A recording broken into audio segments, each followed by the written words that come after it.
ఇప్పుడు గ్రూప్ 2 కంటే ముందు నీకు దమ్ముంటే ఈ గ్రూప్ 2 భర్తీ కంటే ముందు 42% రిజర్వేషన్ 42% రిజర్వేషన్ విద్యా ఉద్యోగాలలో 50% క్రాస్ అయింది.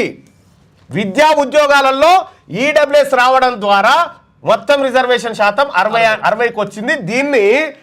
దీన్ని అగ్రకుల న్యాయమూర్తులు ఆమోదించారు. సరే, ఆ తీర్పు ప్రకారమైన ఇక్కడ నువ్వు 42% రిజర్వేషన్ గ్రూప్ 2లో 42 గ్రూప్ 3లో ఇస్తే ఈ తీర్పు ప్రకారం ఇది నిలబడుతుంది.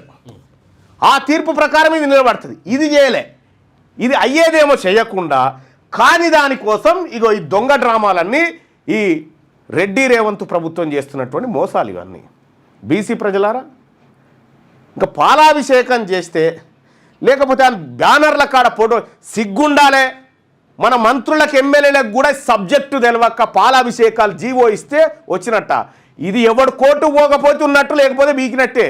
బుక్క గులాలు చల్లుకుంటారు, ఇంకా బుక్క గులాలు చల్లుకొని డ్యాన్సులు.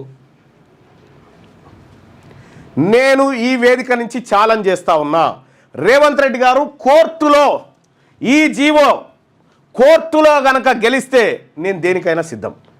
నువ్వు సిద్ధమా? ఈ చిన్న చిన్న ఈ జిమ్మిక్కులు ఉంటాయి చూడు, నీ లలిత కళలు అవి బంద్ చేసి ఇంకా నేనేదో తవ్వుతున్నా, నేనేదో చేస్తున్నా అనేది బంద్. అందరూ చూస్తూనే ఎవరు నువ్వు దొవ్వేది చేసేది. ఇప్పటికిప్పుడు ఎలక్షన్ పెడితే వస్తుందా కాంగ్రెస్? కనీసం పట్టుమని 10 సీట్లన్నా గెలుతారా?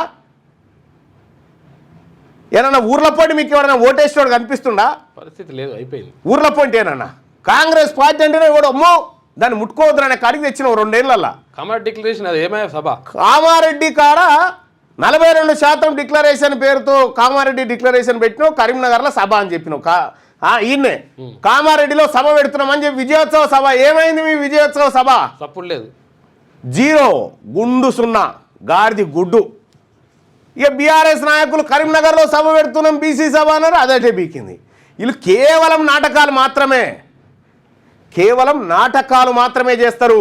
వీళ్ళు మనకు అమలు చేయరు.